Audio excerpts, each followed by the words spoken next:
Fraunhofer Institute for Industrial Engineering in Stuttgart. This is in South Germany. And it's my first time here in Tenerife. First of all, I would like to thank the committee for the invitation. I really like this place. And when I arrived yesterday, I think I really did a big mistake. I relied on technology. Because when I stepped out of the plane, the first thing I did is I switched on my smartphone. I went to the car, and then I wanted to start the GPS in order to get in the hotel. So I wasn't prepared. I didn't print anything. So the connection was there, the 3G was there, but the internet didn't work. So I was in the car, and so I really was upset, because I said, actually I had to prepare. I had to print everything on paper, and then I have to go somewhere and use technology. So when I get to the hotel, I thought, actually I didn't do any mistakes. So maybe we should really do reliable technologies. Maybe this is more important. So you always identify problems that have to be fixed. And problems are always connected with opportunities. And this is something that I really like. Today I would like to speak about the early identification and the assessment of technologies. I will give you a very brief introduction about Fraunhofer and our institute, the Fraunhofer Industrial Engineering. Then we'll have a look into the 3D printing technologies, very short. And then we'll focus on the approach, and I would like to share with you how we are doing together with companies, how we help companies to manage technologies, and which approach we're using. So we can discuss about later. The Fraunhofer Gesellschaft is an organization, a European organization that really combines basic research with applications. So we are not, in comparison to the Max Planck Institute, we're just not doing basic research. We focus on products, focus on applications. We combine business and research. So this is actually the value that we are offering outside our institute, and we are getting funded by about 1/3 by the government, and the rest we have to take care that we get projects and partnerships, and also public projects. We really use a huge network around the world to identify problems, and then to really find solutions that can be marketable. So we encourage spin-offs, of course, and we have a great example here by Boris. And we have about 22,000 staff, about 2 billion budget for research, and as you see, 66 institutes, and they are mainly in Germany, but we have independent research units outside the world, so around the world. Our institute is one of these 66, and we are focusing on the technology management topic. We are focusing on the human factors, and we are divided into several business areas. So corporate development, we have human resources management, we have engineering, we have IT, we have mobility and urban system engineering. By the way, this is quite new business area that we have really generated right now, a few months ago. And last but not least, technology innovation management, where I'm coming from, where we really try to identify which technologies, which topics affect the future of companies in a very systematic way, of course. And on the other hand, we try to build up a culture for innovation, because it's always with change management related. If you want to change the way people work in a company, you have to speak with the managing directors in order to help them build a strategy. And then if you have the strategy, you have to really think how to do it in the company, how you encourage people, and how you're able to follow processes that enable the innovation capability to get better and better. So let's have a very short look at the 3D additive manufacturing. One very important question for companies, but also for research institutes and other organizations, are which technologies should a company focus on to be successful in the future? So what's happening is there are a lot of disciplinaries that affect the company, affect the special technology. If you're moving into one technology area, you try to find solutions to improve out of one certain topic.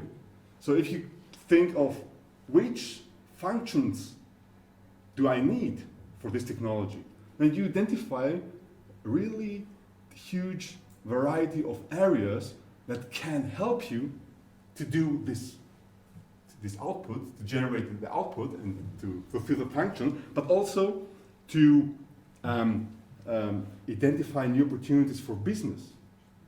And this is what we're trying to do. So let's see the current 3D printing technologies. There are a lot of technologies that are around this topic. And actually this part is many technologies are interrelated. So we have laser melting, we have laser sintering, we have the stereolithography. That's actually older. The whole topic started in the 80s for making rapid prototyping. And we have wire extrusion without illuminated object modeling, where you can really build up 3D objects with paper, with slides, with illuminates. You can combine different materials to do it step by step, layer by layer, to build a product. So in the undefined future, you may think of building really buildings, to construct buildings with 3D technologies. This is something very future-oriented, but let's see the value of that. I mean, you have different materials that you can use for different technologies. This is the reason why you generate the technology. The physical attributes are different requirements for something. So if you have a look in the roadmap of 3D printing, you see that here, we took a lot of time to research on new materials that can be used for 3D printing. So the second thing that is going along here into the roadmap is it's 3D printing of soft tissues. I mean, we have examples where in the medical branch, you are able to print artificial ears, for example. I mean, you can transform, you can use laser scanning, you can mold something, and then you can put biophysical materials like cells, like collagen, in order to build a part of the body. So, and this is, I mean, it sounds very crazy, but this is really happening. So, and this is always improved. This is improved. This is very important. So, technologies for production of large objects. Currently, I mean, there are examples where you can print a 200 kilograms object. But this is the maximum. That's all. So there are activities and projects and universities and companies that are all together to find the solutions. You have ultrasonic-based additive manufacturing, so putting materials together by ultrasonic and then giving back another machine, like a CNC machine, to finalize the product. And then here, of course, you see there are a lot of technologies that can be hybrid, they can be connected in an automatic way. right, step by step with 3D technologies in the background, because that's not all. So this is something that shows that there are different areas, different competences that have to come together in order to find solutions for that, in order to create new business models. I mean, if you think of being at home, having a 3D printer, and you are able to print a very short tool for home, if you do something. I mean, someone have to sell the CAD data. So if you sell the CAD data, someone else actually sells the 3D printers, and someone else sells the material. So if you sell the service of building the platform, having the CAD data, and people can customize it at home, I mean, that's a new way of creating business and companies and money. In fact, there is a website like Napster in the past that stored models of 3D printing things. You know? I don't remember the name, but it's on the net. You can access it. I mean, this is the way. I mean, there are ideas that are already realized, but the thing is, you need really the marketing. You need the facilities for people to use it in order to use this business model. Mm-hmm. Now, sometimes it's too early. So you have to really come together with different partners in order to realize a project. This is, for example, how Daimler in Stuttgart did. I mean, we have the electromobility. This is a big topic in Germany. This is ecological, everything that is combined there.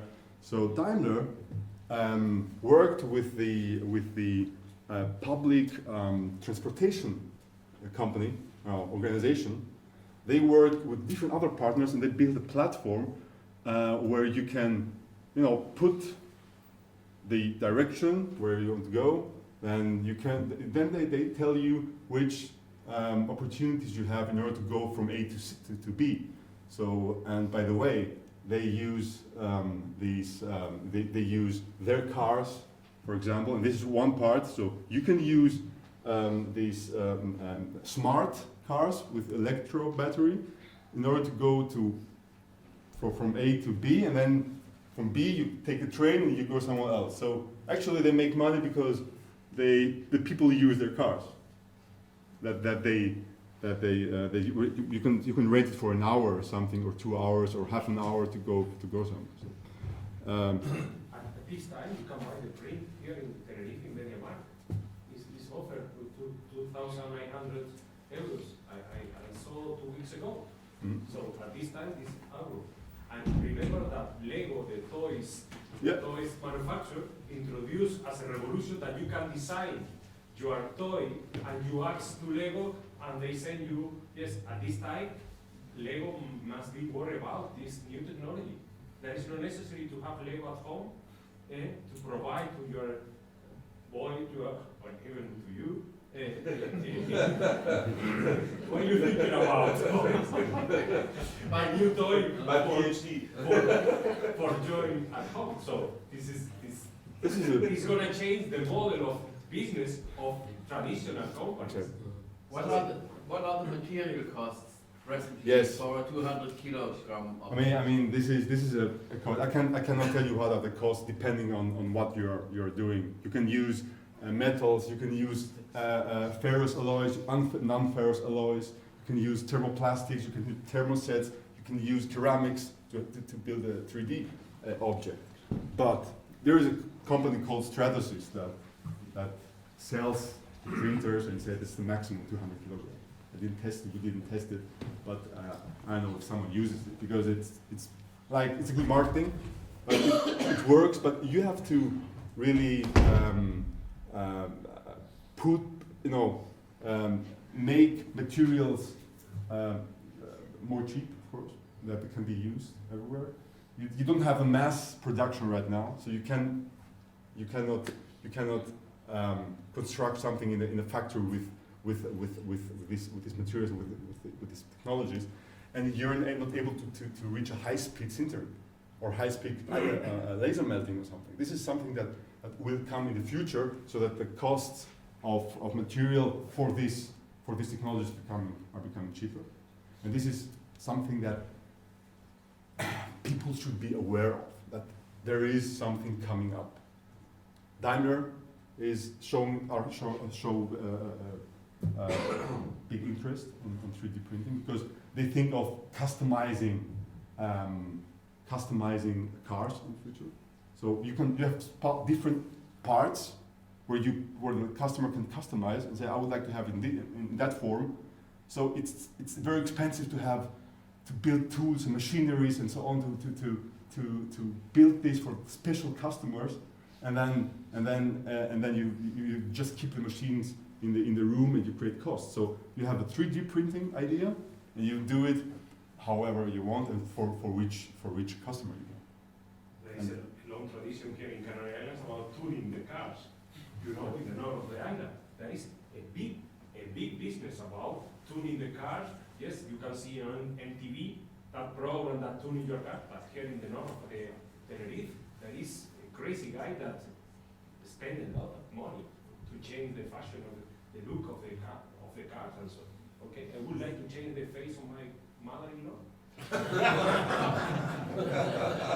You're kidding, but No, I'm not kidding. This is surgery, not printing. This is really a case where 75% of a skull of a human has been generated, built with the 3D printing, with cells and so on, have been implanted. So it's really a big thing. Dental. Yes, for the teeth, you use it for many years.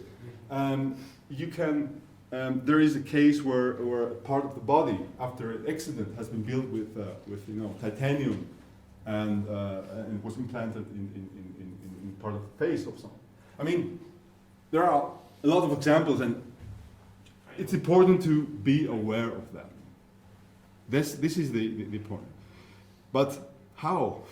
This is already great. It's nice to know it, but it's a dirty job to do it. So.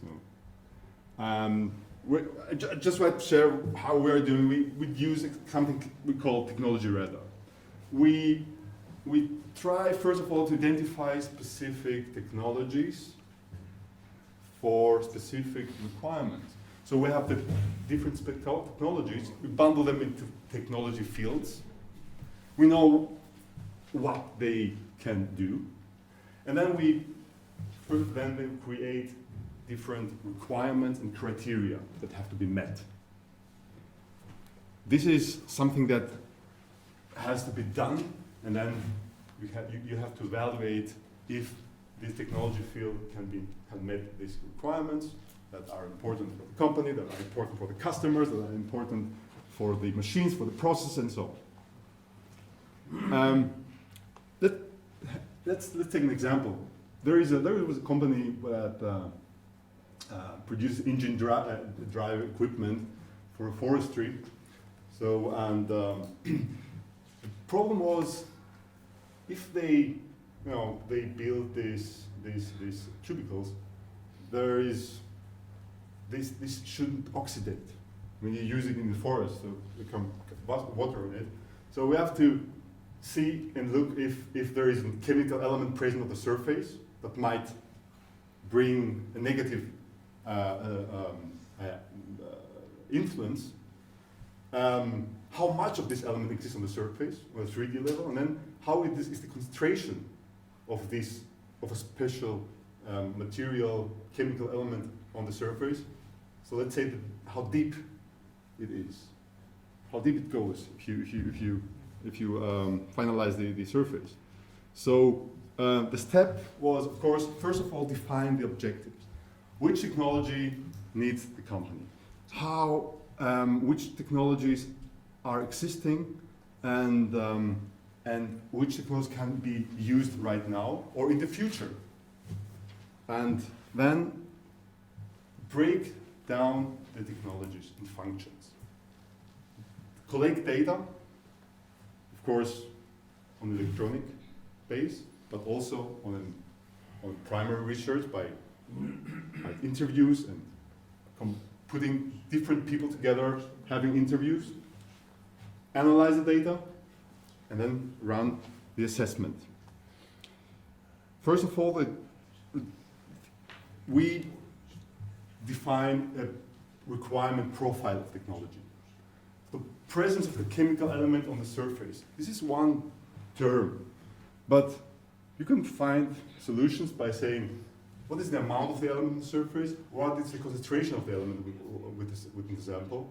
So which metals, which materials, which criteria have to be broken down, and you can do it in terms of workshops. So there's nothing that can be generated automatically.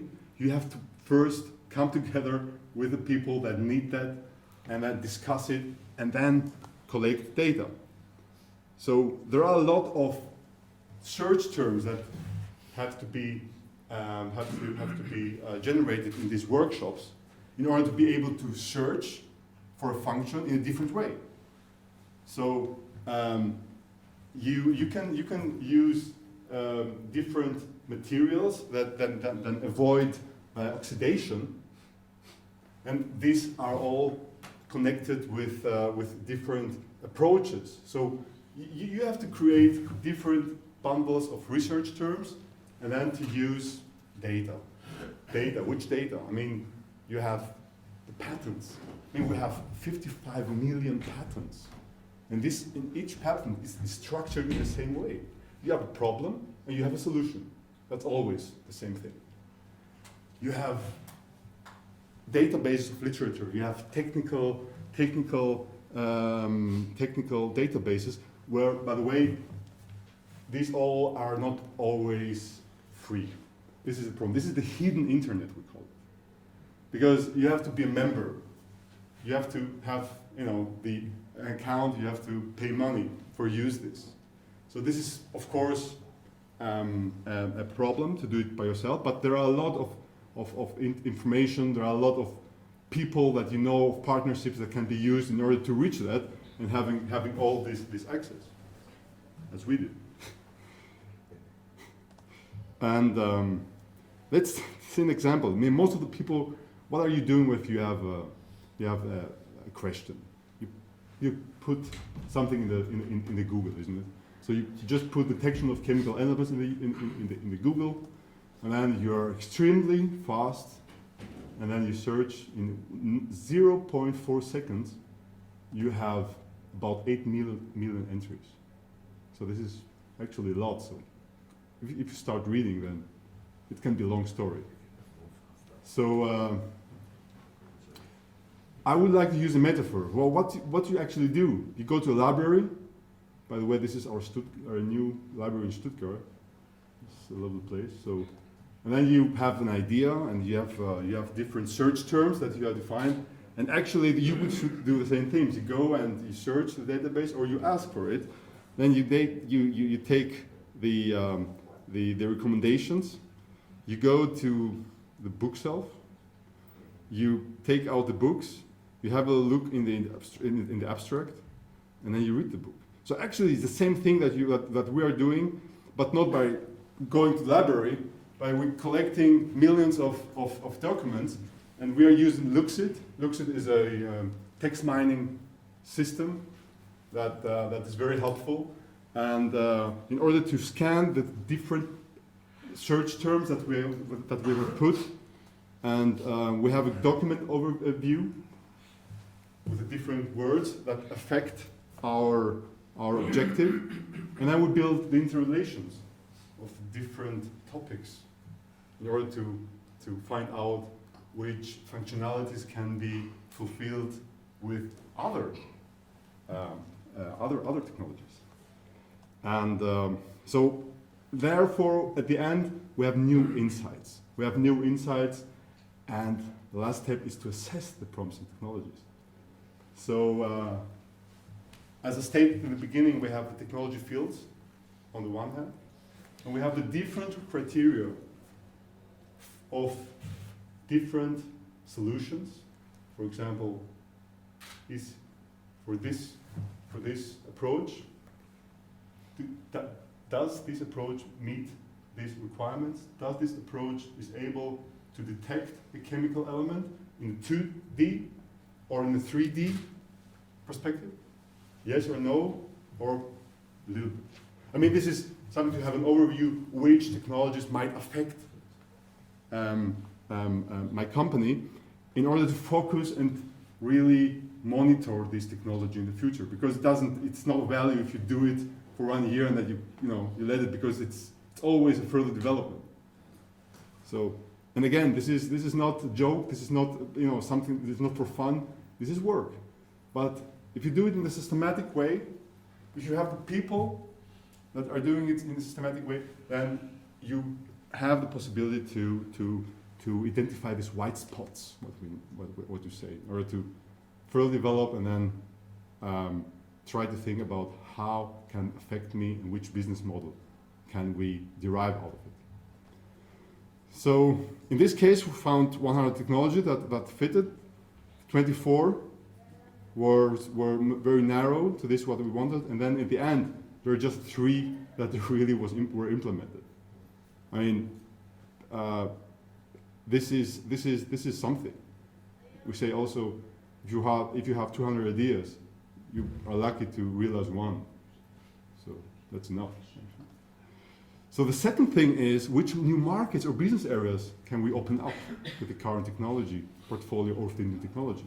So we said which technologies can affect us, can do the same thing as the other, and how is the further development.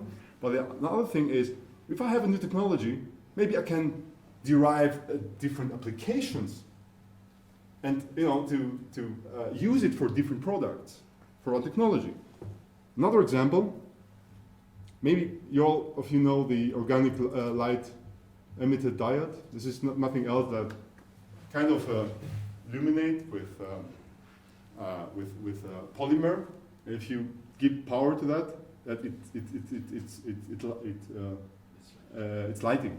So you can use it for different things. So if you have the competence to develop these things, then you think, okay, where is my market? I mean, you can use it in the mobile phones. You can use it for generating this digital paper. You can do it. You can use it in different labels in the street. You can use it for walls, maybe for design. You can use it for TVs. You can use it for bags. You can use it for at homes in order to give light, and very nice light for the whole wall. If you replaced this tablets, and also the car. I mean, this is something that it's not realized yet, but people are working on that. So and someone that is able to develop these polymers might think which application are needed for these polymers. So, other attractive applications we can address with our actual technology portfolio, and which requirements the relevant, attractive future applications have in our technology portfolio. So again, there are different things. On the one hand, by an example again, we have the inertial sensor. The inertial sensor can accelerate. It can measure the acceleration, so you can use it in the airbags. But also, if you break it down, you will find some sub-functions like speed detection. You can break it down again, and you can use distance measurement. I mean, this sensor uses all the 6 degrees of freedom, to detect the acceleration, the speed, the distance. So you see how many kind of applications can you derive out of it. And again, you have functions, you have the attributes for each function. So if you talk about OLED, you talk about light, how many lux it, is it blue light, is it red light, what kind of light you want, how much energy do you consume. On the other hand, you have markets, watt, does the market need? So, and if you have the special requirements of the market, you have the technology and the requirements, and you have to match these things in order to derive new things, derive new projects, and then new products. And as a last step, and this is always, let's say, optional, because it is connected with the deepness of the technology, you can use patent search in order to identify these white spots. How do we do it? We, as I said, there is always a problem and a solution in the patent. We're using these millions of patents. We are defining the search term. We use the text mining system, and then we try to find out which patents are affected in this huge database. And after that, again, we come together with people. We have workshops in order to really find out which problems can be solved with different solutions. Because only for one problem, for a solution, you find a patent, and there is a patent. But maybe you find a solution for another problem, and there you say there is no patent actually. You can use it, and you can apply it for a patent, and then you can think about the business model. You don't have to produce it, but you have to think about how this patent, how this technology can be used. Something that is missing on the market. And then you assess it and find out what's the value for that before filing a patent. So a last example about this topic, turbines, for example. The turbines play a real big role in the energy and aviation market sector. So the challenge is that you have to minimize the fuel consumption. You generate energy by investing energy. So, and you have to minimize the emissions. So by the time the surface of the blades are getting weared, so the surface is not proper anymore. And what would you do? If you replace the turbine, that costs a lot of money. But if you stop the turbine and you have created a new technology, how you can fix it, maybe in a few hours, then the machine runs better, has better aerodynamics, so the fuel consumption is the same as in the beginning, as the product was new. And then, so you have a better operating time, and you don't need to invest in a new machine. So this was the result out of the use of this white spot analysis with the patents, where I explained. And we found out that the laser melting technology can be used just for blades, and then we filed a patent on that. And the patent is very attractive for this business, actually, because this also builds up upon the 3D printing technology. In order you can put this material with the laser, and then you can build layer by layer the parts that needs to be fixed, and that's all. So thank you very much for your attention.